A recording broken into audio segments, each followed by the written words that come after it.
அம்மாவின் கையளவு சோறு சேனல் நண்பர்கள் அனைவருக்கும் வணக்கம். ஹேர் ஆயிலும் கூடவே ஒரு பொடியும் தான் ரெடி பண்ண போகிறோம். நம்ம என்ன தான் ஹேர் ஆயில் நல்ல ஒரு இயற்கையான ஒரு பொருட்களை வச்சு நம்ம தயார் பண்ணி எண்ணெய் தலைக்கு நம்ம தேய்ச்சி அந்த வேர்க்கால்களை பலப்படுத்தினாலும் உள்ளுக்குள்ளே இந்த பொடியும் நம்ம சேர்த்து சாப்பிடும்போது தான் 100% நமக்கு பெனிஃபிட் கிடைக்குங்க. இப்போ ஹேர் ஆயில் ரெடி பண்ணுறதுக்காக இரும்பு கடாய் வச்சுருக்கிறேன். நம்ம எப்போவுமே ஹேர் ஆயில் ரெடி பண்ணும்போது இரும்பு கடாயில் பண்ணுறது தான் நமக்கு முழுமையான பலன் கிடைக்கும். 1/2 லிட்டர் அளவுக்கு தேங்காய் எண்ணெய் சேர்த்துருக்கேன். மீடியம் ஃப்ளேமில் வச்சுக்கோங்க. எண்ணெயை ரொம்ப அதிகப்படியான சூடு பண்ணிடக்கூடாது. லைட்டாக சூடு லேசாக சூடாகி வரும்போது நம்ம மற்ற பொருட்களை சேர்க்க ஆரம்பிக்கணும். இன்றைக்கி ரொம்ப சிம்பிளாக கிடைக்கக்கூடிய பொருள் தான் நம்ம வச்சு இந்த ஹேர் ஆயில் யூஸ் பண்ண போகிறோம். எவ்வளோ முடி உதிர்ந்து அந்த இடம் சொட்டை சொட்டையாக இருந்தாலுமே நல்லா ஆரோக்கியமாக வளருங்க. இந்த மாதிரி எண்ணெய் ரெடி பண்ணினீங்கன்னா ஒரு கைப்பிடி அளவுக்கு கருவேப்பிலை சேர்த்துக்கோங்க. நீங்கள் 1 லிட்டர் எண்ணெய் எடுக்கிறீங்கன்னா 2 கைப்பிடி இந்த மாதிரி கணக்கு வச்சுக்கோங்க. 1/2 லிட்டர் எண்ணெய்க்கு என்ன உண்டோ அதை நான் சொல்கிறேன்.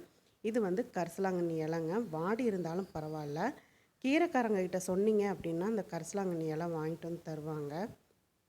ஆனால் இது கொஞ்சம் கிடைக்கிறது கொஞ்சம் கஷ்டம்தான். நீங்கள் சொல்லி வச்சிங்கன்னா கிடைக்கும். ஒரு கைப்பிடி அளவு கரிசலாங்கண்ணி இலையும் 1 கைப்பிடி அளவு கருவேப்பிலையோட விதைகளை நம்ம அப்படியே சேர்த்துக்கலாம். இந்த கருவேப்பிலையோட விதைகளும் பார்த்திங்கன்னா ரொம்பவே ஹேரை அந்த ஸ்ட்ராங்காக பண்ணும். அந்த முடியை வேர்க்கால்களை ஸ்ட்ராங் பண்ணுறதுக்காக தான் அந்த விதையும் சேர்த்து நம்ம எண்ணெயில் காய்ச்சிரும்.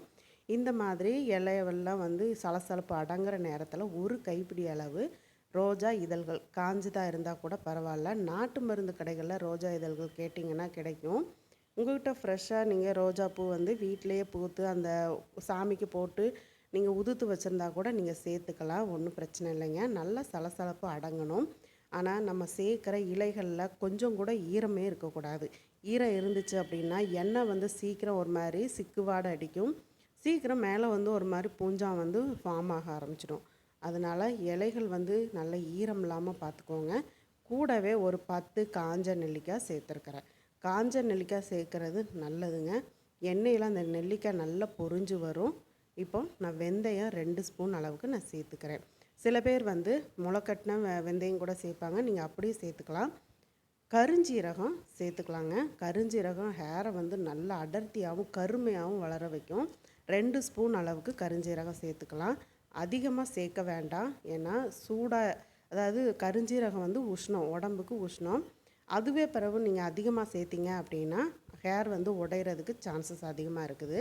இப்போ இந்த மாதிரி நல்லா வெந்து வரும். அந்த நெல்லிக்காயெலாம் பார்த்திங்கன்னா நல்லா அந்த எண்ணெயில் பொரிஞ்சு நம்ம சேர்த்த அளவோட டபுளாக வரும். மீடியம் ஃப்ளேமில் வச்சுட்டு நல்லா முருகலாக வேக விடுங்க எல்லாமே. இப்போ இந்த மாதிரி பாருங்கள், எண்ணெய் நல்லா நிறம் மாதிரி வந்துட்டுருக்குது பாருங்கள். நல்லா இந்த சலசலப்பெல்லாம் நல்லா அடங்கி நல்லா அந்த நம்ம சேர்த்த இலைகள்லாம் மொறுன்னு வெந்திருக்கணும். இந்த ஸ்டேஜில் நம்ம அந்த பக்கம் விட்டு ஆற வச்சிடலாம். இப்போ நான் பொடி சொன்னேன் இல்லையா, அதை நம்ம ரெடி பண்ணிக்கலாம். காலையில் 1/2 ஸ்பூன், நைட்டு 1/2 ஸ்பூன் நீங்கள் சாப்பிடுங்க. வெறுமனே சாப்பிட்லாங்க. சும்மா 1/2 ஸ்பூன் வாயில் போட்டுட்டு தண்ணி குடித்தா போதும். நல்ல 1 கைப்பிடி அளவுக்கு கருவேப்பிலை சேர்த்துருக்கேன். இதுவுமே நல்ல ஈரம் இல்லாமல் சேர்த்துக்கோங்க. கூடவே 1 கைப்பிடி அளவு ரோஜாப்பூ இதழ்கள் சேர்த்துருக்கிறேன். ரெண்டையுமே இப்போ நல்லா சலசலன்னு வறுத்துக்கணுங்க. லோ ஃப்ளேமில் வச்சுட்டு நல்லா கையில் எடுத்தால் பொடியாகிற அளவுக்கு நல்லா வறுத்துக்கலாம். இந்த ரோஜாப்பூ இதழ்கள் வயிற்றுக்கு நல்ல ஒரு குளிர்ச்சி தன்மை கொடுக்கும். கம்ப்யூட்டர்லேயே வேலை செய்கிறவங்களுக்கு பாடி ஹீட் ஆகி அதனாலேயே முடி கொட்டும். அந்த மாதிரி இருக்கிறவங்களுக்கு இந்த பொடி உள்ளுக்குள்ளே சாப்பிட்டு அந்த எண்ணெய் ஹேருக்கு அப்ளை பண்ணும்போது நல்ல ஒரு ரிசல்ட் கிடைக்கும். உங்களுக்கு 15 நாளில் நல்ல ஒரு ரிசல்ட் கிடைக்கும். சில டிசீஸுக்கெல்லாம் பார்த்திங்கன்னா இப்போ ஆயில்மெண்ட் கொடுக்குறாங்கன்னா கூடவே உள்ளுக்குள்ளே சாப்பிட்றதுக்கு ஆன்டிபயோட்டிக் மாத்திரை கொடுப்பாங்க டாக்டரு. அந்த மாதிரி தான் இதுவுமே. நாம் என்ன தான் ஹேர் ஆயில் யூஸ் பண்ணாலும் நம்ம உள்ளுக்குள்ளே எடுக்கிற இந்த பொடி நல்ல ஒரு ஆரோக்கியத்தை கொடுக்கும். நல்லா அந்த முடி வேர்களுக்கு உள்ளுக்குள்ளே இருந்து நல்ல ஒரு ஸ்ட்ரென்த்து கொடுக்குங்க. பாடிக்குள்ளே பிரச்சனையை வச்சுட்டு நம்ம ஹேர் ஆயில் யூஸ் பண்ணோன்னா ஒரு பெனிஃபிட்டும் இருக்காது. இப்போ இதை மிக்ஸி ஜாருக்கு மாற்றிட்டு 2 ஸ்பூன் அளவுக்கு நாட்டு வர கொத்தமல்லி சேர்த்துக்கலாங்க. நாட்டு வர கொத்தமல்லி தான் சேர்க்கணும். ஹைப்ரிட் கொத்தமல்லி சேர்க்கக்கூடாது. அதையுமே நல்லா வாசம் வர அளவுக்கு லோ ஃப்ளேமில் வச்சுட்டு நல்லா வறுத்துட்டு இந்த கருவேப்பிலை, அந்த வறுத்த மல்லி, ரோஜா இதழ்கள் 3யுமே நல்லா பவுட்ரு பண்ணி டப்பாவில் ஸ்டோர் பண்ணி வச்சுக்கோங்க. காலையில் நீங்கள் எம்ப்டி ஸ்டொமக்கில் நீங்கள் ஒரு ஸ்பூன் எடுத்துக்கிட்டாலும் சரி, அல்லது டிஃபனுக்கு அப்புறம் நீங்கள் ஒரு ஸ்பூன் எடுத்துக்கிட்டாலும் சரி, எந்தவித சைடு எஃபெக்ட்டும் கிடையாதுங்க. நீங்கள் தாராளமாக இந்த பொடியை உள்ளுக்குள்ளே சாப்பிட்டுட்டு இந்த ஹேர் ஆயிலும் நீங்கள் யூஸ் பண்ணி பாருங்கள்.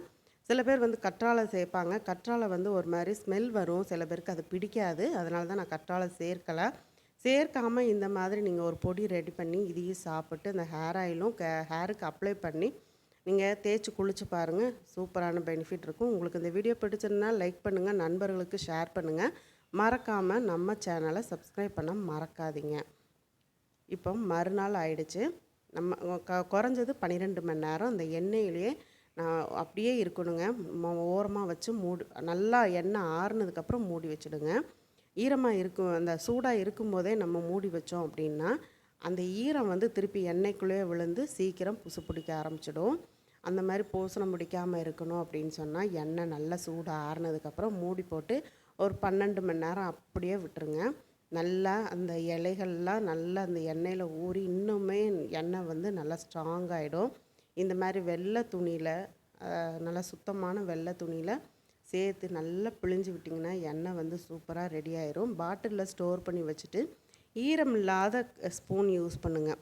ஈரத்தோட கை வச்சாலோ அல்லது ஈரத்தோட ஸ்பூன் யூஸ் பண்ணிங்கன்னாலோ சீக்கிரம் எண்ணெய் வந்து கெட்டு போய் ஒரு மாதிரி சிக்கு வாடை அடிக்க ஆரம்பிச்சிடும். சின்ன சின்ன டிப்ஸுகளை ஃபாலோ பண்ணால் போதும். ஆரோக்கியமான நமக்கு ஹேர் ஆயிலும் கிடச்சிது. உள்ளுக்குள்ளே இந்த பொடியை சேர்த்து சாப்பிட்டா மட்டும்தான் உங்களுக்கு 15 நாளில் ரிசல்ட் கிடைக்கும். ட்ரை பண்ணி பார்த்துட்டு எப்படி இருந்துச்சுன்னு கமெண்ட் பாக்ஸில் சொல்ல மறக்காதீங்க. தொடர்ந்து அம்மாவின் கையளவு சோறு சேனலை சப்ஸ்கிரைப் பண்ணுங்கள். சப்ஸ்கிரைப் பண்ணும்போது ஆளுங்கிற பெல் பட்டனோட சப்ஸ்கிரைப் பண்ணிக்கோங்க. அப்போ தான் நான் போடக்கூடிய வீடியோஸ் உடனுக்குடனே நோட்டிஃபிகேஷனில் கிடைக்கும். இந்த மாதிரி துணியில் உள்ளதை நல்லா பிழிஞ்சிட்டு அந்த சக்கையை என்ன பண்ணுறது அப்படின்னு கேட்டிங்கன்னா, இப்போ நீங்கள் பிழிகிற அன்னைக்கு நல்லா அந்த சக்கையை வந்து நல்லா கையில் கசக்கிட்டு தலையில் அப்ளை பண்ணிவிட்டு கொஞ்சம் ஒரு அரை மணி நேரம் விட்டுட்டு நீங்கள் சீயக்காய் யூஸ் பண்ணி நீங்கள் ஹேர் வாஷ் பண்ணிவிடுங்க. சூப்பராகிடும். வேஸ்ட் பண்ண வேண்டாம்.